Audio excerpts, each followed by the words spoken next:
All right. Hi, everyone, and welcome to Pete's Pregame Cheer Her Name edition.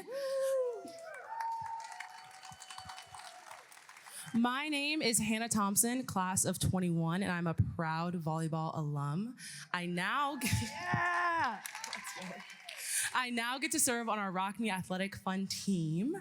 I'm also super excited to be standing up here with my teammate on the court and now in the office, Sid. Hi, everyone. My name... Oh, okay. Yeah, sure. Hi, everyone. My name is Sydney Kuhn, and I graduated in 2018. And like Hannah, I'm a proud Notre Dame volleyball alumni and four-time Monogram winner. And we're so excited to be here with you today. Yes, I just first want to thank all of those who came before me, who stood beside me, and also are to come. It's because of women like you who pioneered in your sport I get to stand up here today.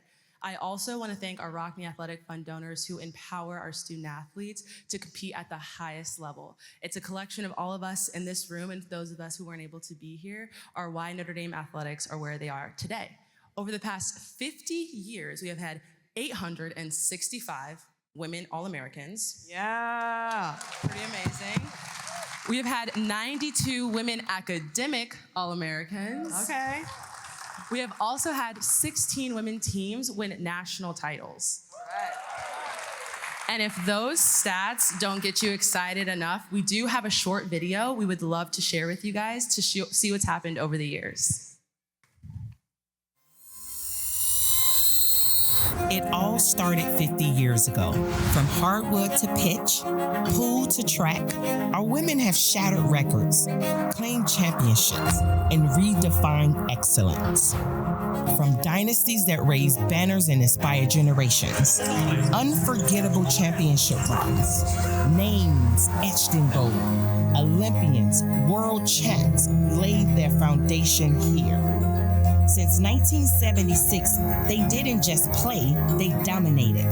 They didn't just win, they changed the game. So today, under the Golden Dome, we rise for them. Pioneers, trailblazers, groundbreakers. We cheer her name because her story is Notre Dame's story.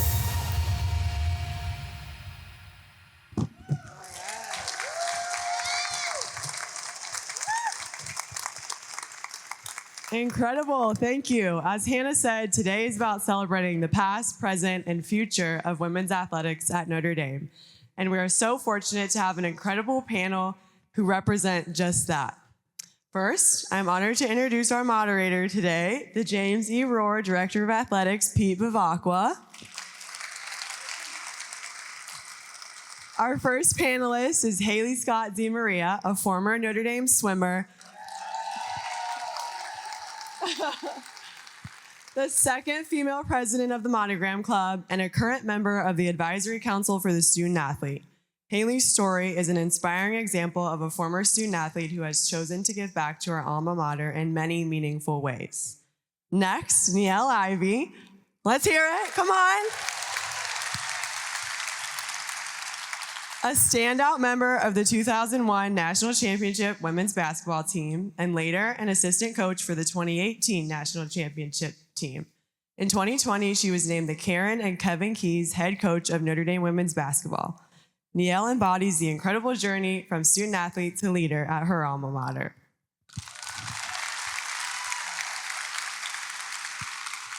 And last but certainly not least, Kate Markgraf, a 1998 Notre Dame graduate and member of the 1995 National Championship women's soccer team.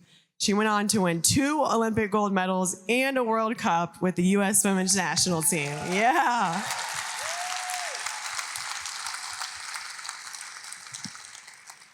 She also had 201 career caps in that career. Kate later became the first ever U.S. women's national team general manager in 2019 and the Monogram Club president from 2022 to 2024, exemplifying leadership from the field to her alma mater. Please join me in welcoming Pete and our panelists.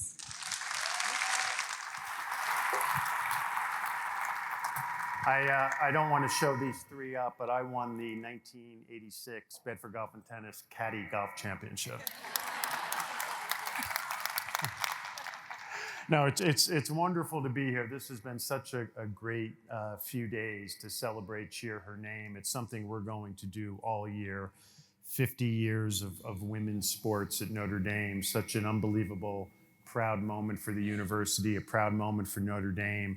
And so many people put so much hard work into making this celebration possible, but one person in particular, and I mentioned her last night at the reception, but for those of you who weren't there, just want to take a moment and just congratulate and thank Missy Comboy, who really put this entire celebration together.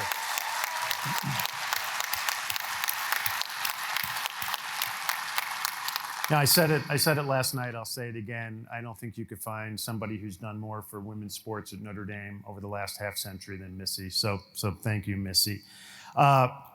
You mentioned some of the achievements, the 865 All-Americans, the 28 individual national titles, 92 academic All-Americans, the 16 teams that won national champions.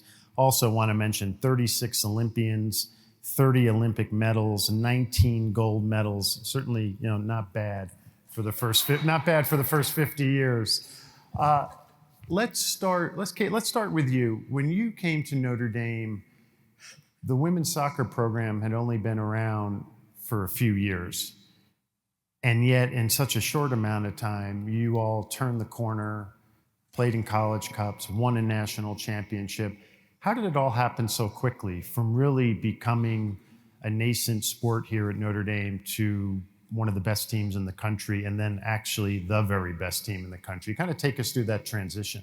Sure. Well, first of all, thank you for having us here, and thank you also for showing up. I think the biggest thing that I learned from Notre Dame was not just the importance of words, but action. And we all are so busy, but the fact to come back and celebrate the people that came before us, the amplifiers of women that allowed us to participate 50 years ago, to now sitting here and getting to share this time with you, it's truly an honor, so thank you. But yeah, I was very lucky that I was not a very highly recruited athlete. And Notre Dame was the one school consistently with everyone that ended up going in the cohort that I came with to say, we can't promise you playing time, but we can promise you a great education. And more importantly, we commit to making this the best 4 years of you for both on and off the field. And I loved a program that didn't sell me snake oil to tell me I was going to be a starter, right? Because they couldn't, because they were trying to cultivate a culture of accountability, but also a shared purpose and commitment. And all of a sudden, as you guys know, you get enough people on the same page, momentum takes over, and a little bit of luck. And then all of a sudden, we turn from a mid-recruiting class to all of a sudden great recruiting classes over the years to turn into the program that it became. So it really was amazing leadership, shared purpose, promise, but commitment that we all collectively bought into, which is Notre Dame in an essence. It was just happened to be the women's soccer team's ethos that mirrored everyone else's at the university. Was there a moment where you said to yourselves, like, wow, we could go beat anybody in the country? Did it just kind of click at some point? That's a great question. Did we think we could beat everyone in the country? Hell yeah. Every day, all the time. And I still think I could beat everyone, and I can't even run. Sorry, I'm a little competitive. That's a good answer. Niele, you and I have gotten to know each other well. I thought I knew you really well, but I was doing some research preparing for this morning. And I read a piece about you that you grew up as a UNC fan. And you wear a lot of green and a lot of gold, and I can't imagine you in that horrible shade of blue. So how did you shift from? I assume there's a Michael Jordan effect there somewhere, but how did you shift from UNC? What brought you to Notre Dame? Well, I would say it was Michael Jordan. He was somebody that I really loved. I idolized him. So maybe not the UNC women's basketball program.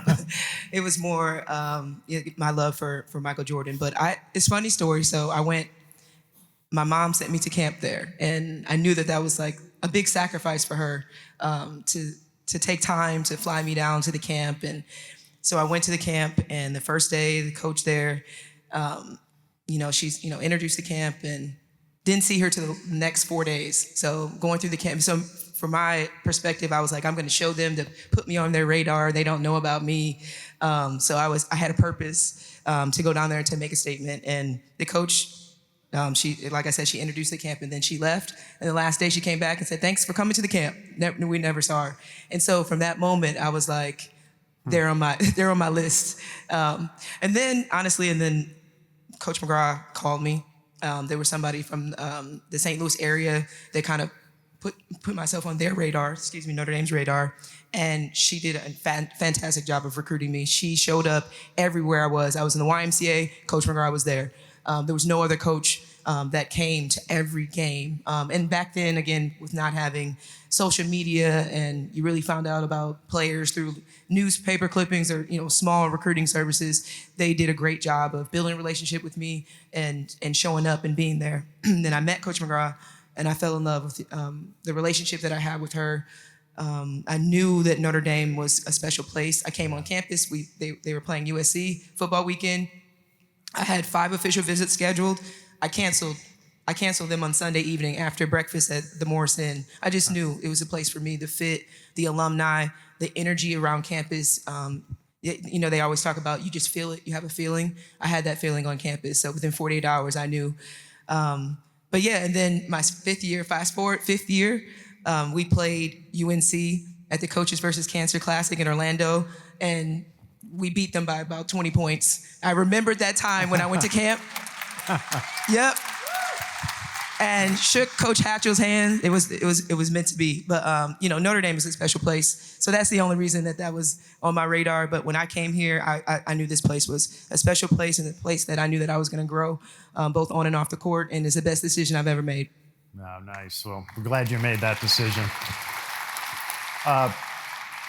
Haley, when Father Bob talks about this year, he talks about hope and the power of hope in this world. And for those of you in the audience, we had our athletics council for student athletes meetings last week, Thursday and Friday. And we built in stories of hope throughout the sessions from General Fenton and Bryant Young. But Haley, for my money, your Notre Dame story is, I think, the best story maybe in the history of Notre Dame sports. I was a student here when the swim team went through the horrible tragedy that it did. I remember that our rector, Steve Newton from Soren Hall, was the priest that went out to the scene of the accident. But can you relay the way you did last week, your story and what you overcame? Because it's nothing short of amazing. Well, thank you. I thank you. I appreciate you sharing that, because there's a lot of great Notre Dame stories that come from here. And it's interesting, Kate, you mentioned this being a promise of the best 4 years of your life on and off the field. I think people say that all the time. College is the best 4 years of your life. And for me, they were not. They were the hardest and the most painful. And I think anyone who was here in January of 1992 remembers the women's swim team bus accident that took, unfortunately, the lives of 2 of my teammates, Colleen Hipp and Megan Beeler, and left me paralyzed and told I would never walk and never swim again. But while those weren't the best 4 years of my life, they were by far the most transformative.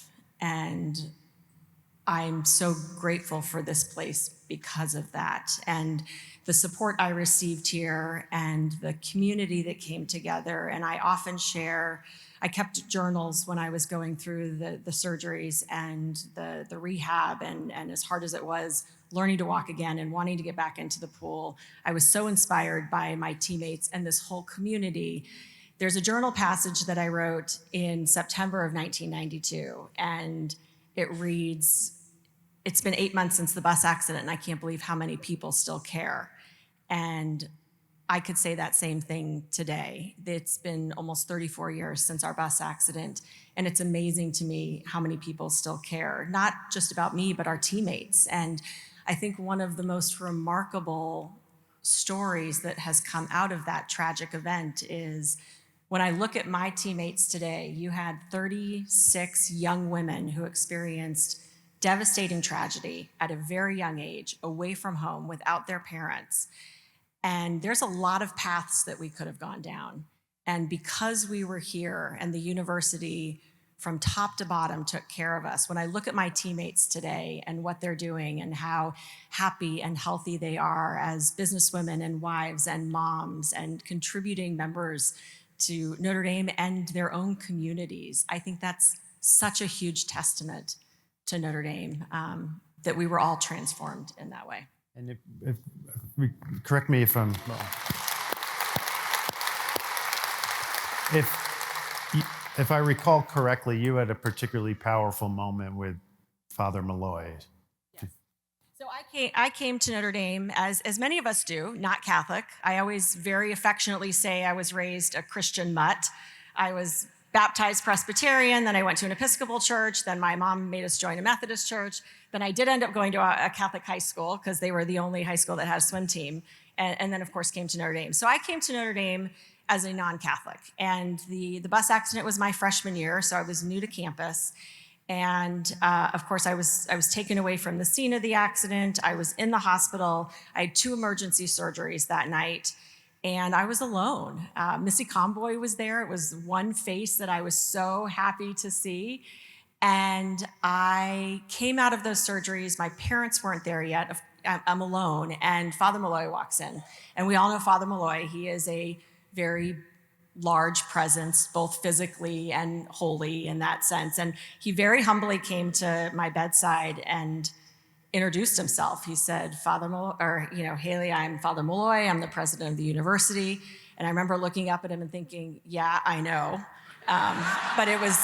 But that's Monk. Of course, he's going to introduce himself. And he said, can I pray with you? And I said what I think most non-Catholics would say, and that is, but I'm not Catholic. And he said, that doesn't matter. Can we pray? And I'm sure I didn't know it at the time. I had just come out of 2 surgeries and was still in the recovery room. But when I look back, that's the moment I knew I was going to be okay. It didn't matter that I may never swim again. It didn't matter that I may never walk again. I was part of this family, and I was part of this community, whether I was a freshman, whether I ever swam again, and they were going to take care of me. And again, it was just that feeling of knowing that I was going to be okay, whatever okay looked like. Yeah, no, it's an amazing Notre Dame story.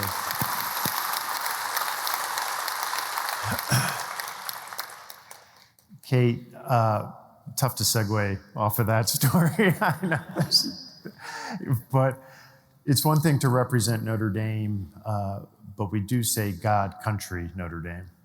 And you also represented the country, Team USA. Tell us about that experience and how your time here as a student athlete, truly a student athlete, which is not the case at many universities around the country, helped prepare you for that and the pride you took in representing Team USA. Oh, that's a good question. I think the beauty of Notre Dame is that it demands excellence both on and off the field, but as well as your character and contributing back to the community. And that ethos, whether you're able to do that on a daily basis, weekly, monthly, it kind of anchors you, and it allows you to know that it's not just about your performance on the field, and that when you step off the field, you may have had a good session, you may have won the game, you may have not, you may have made a critical mistake that makes you lose the first game of the 2008 Olympics, which I did. But it allows you to have a perspective. And had I just gone to a university because I really wanted to go somewhere else and I didn't get recruited by them, those student athletes were mostly athletes. No, that's just kind of what they signed up for. They became so hyper-focused on their performance, they couldn't bounce back fast. And so I think always being stress tested in various ways that Notre Dame does, it creates that challenge muscle in your brain so that when you fail, because you inevitably will, you're able to bounce back because it's no longer a wound, it's kind of a scar. You've learned how to work over it. And I would never have been what I became as an athlete had I not gone here, because I constantly was failing in good ways and then learning how to manage it. And all of a sudden, ooh, that's a scar. Now when I fail again, I'd bounce back faster every single time. So we ended up winning that Olympics, got a gold medal that time of the 3 times I went. And to be honest, we wouldn't have won had we not lost that first game. And I played some of the best soccer I'd ever played because of that, and I was actually pregnant with twins and didn't know that.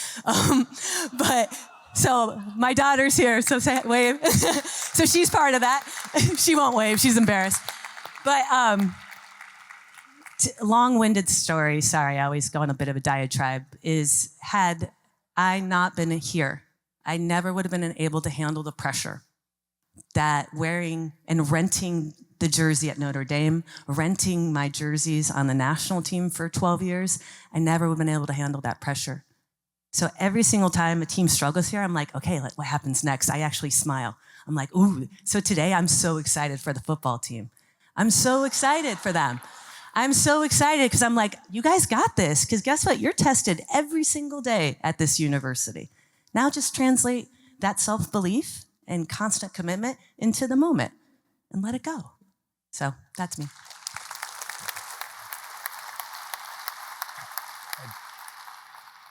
Niele, you're such a great Notre Dame story. You came to Notre Dame as a student athlete. You went through 2 ACL surgeries when you were here. You fought back. You won a national championship. You had a great career in the WNBA. Then you got into coaching.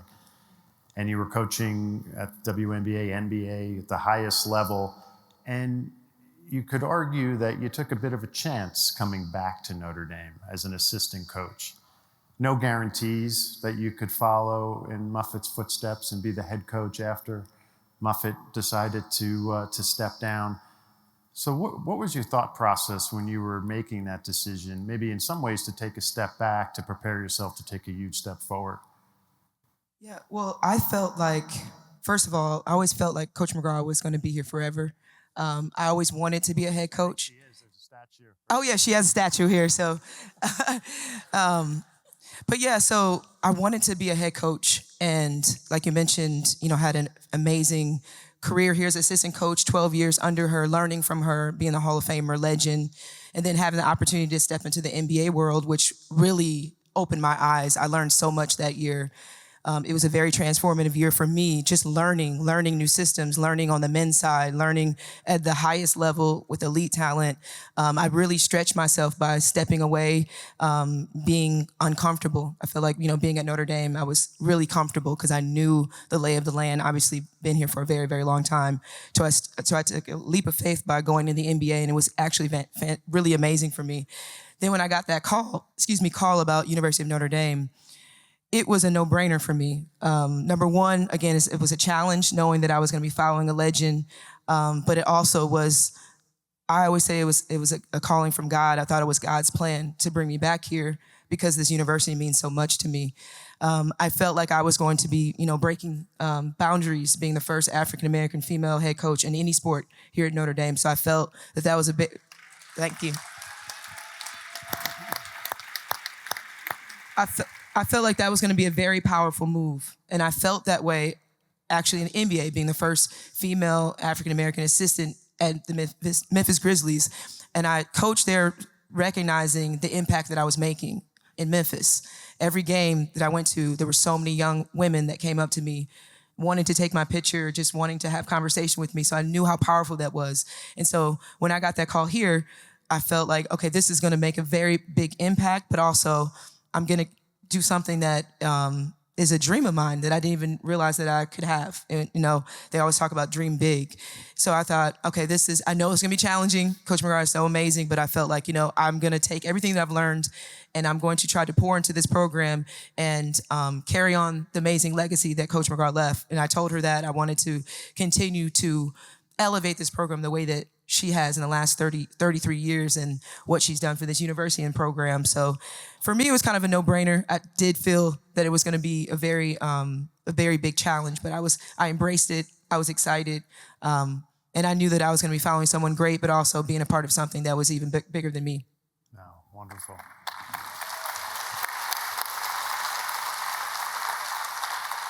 Haley, we talked a lot last week about the student-athlete experience and how important it is at Notre Dame to continue to have a fully integrated student-athlete experience.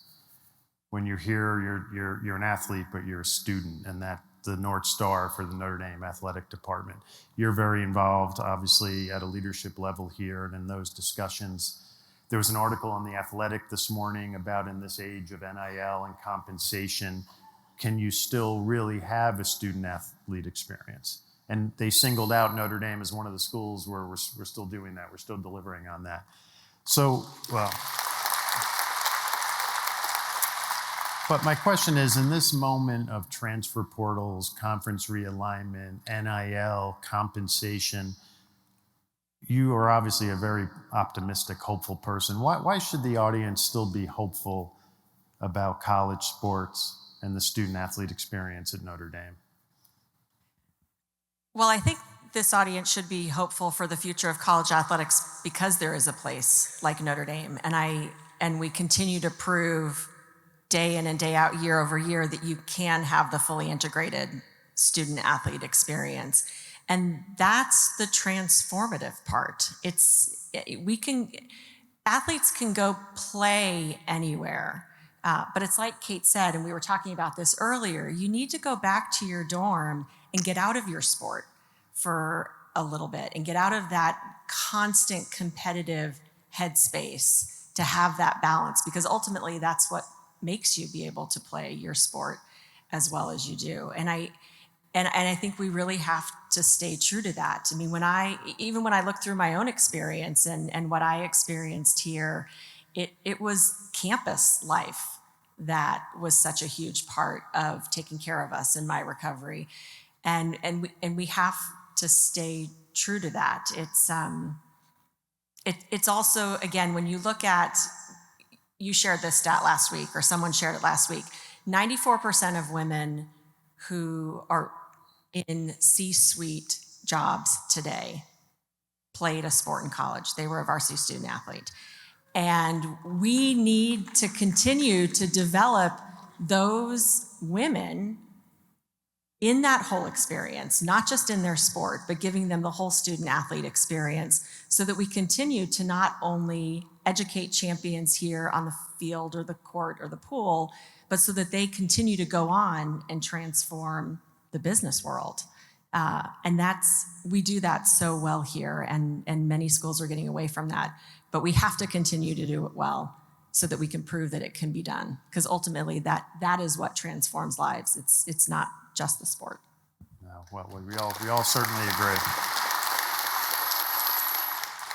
Last question for each of you before we invite Ron Powless up to tell us about what we need to do to beat Purdue today. And Ron does such an excellent job week in and week out of giving all of us a real insight into what the team is thinking and how they're planning. But we'll start with you.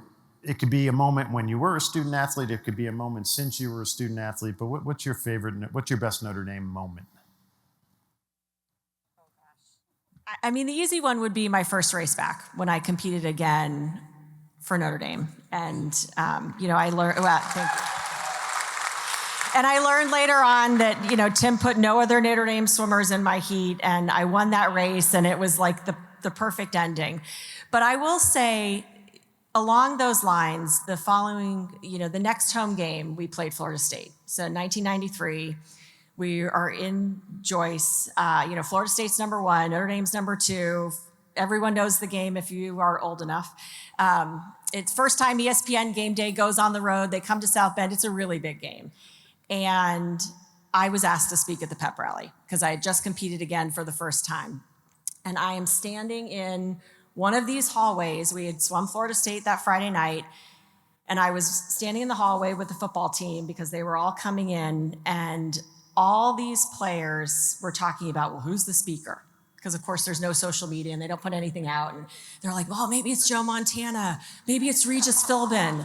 And I am like trying to hide in the wall because I'm standing right there. And they're like, it better be somebody awesome. This is like the biggest game of the century. And then somebody notices that I'm there because, of course, I'm the only female in the hallway. And I said, it's just me. And I don't know who this player was, and I hope at some point he hears me tell this story, but he looked at me and he goes, oh, we did get somebody awesome. And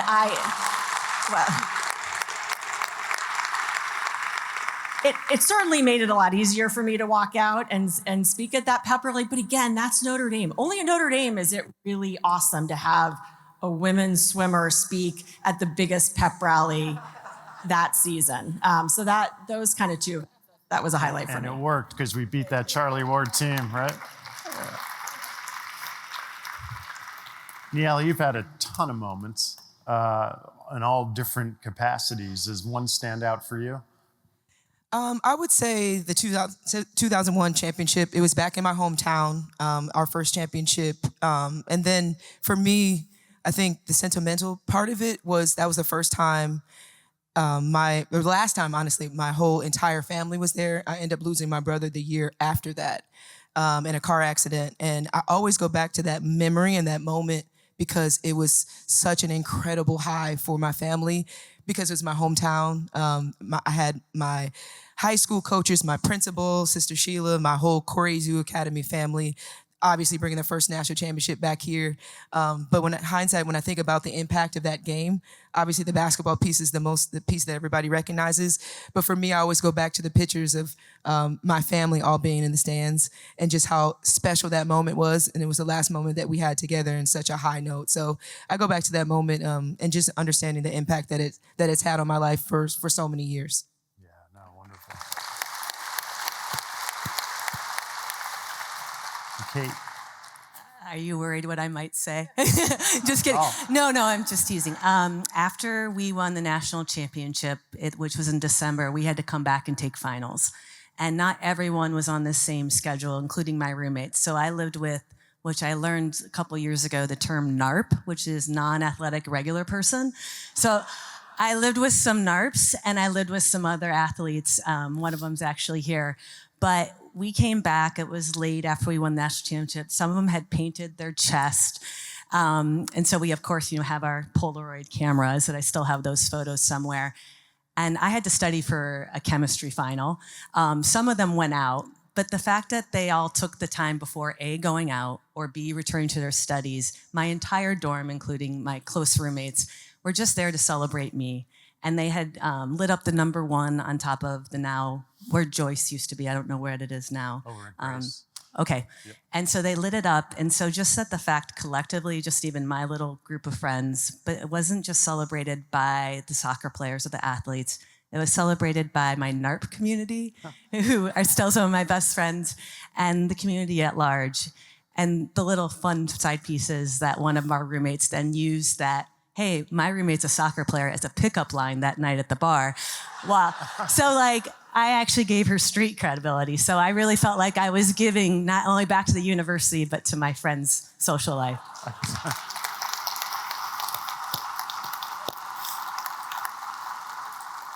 Well, I'll before we turn it over to Ron, I'll say there's no better example of the importance of 50 years of Notre Dame's women athletics than the three of you and what you've done during your time here at Notre Dame and after it. And the great thing about this, there's so many stories like these stories of unbelievably successful Notre Dame former women student athletes who are out there in the world making a difference. So thank you all for joining us. Really appreciate it.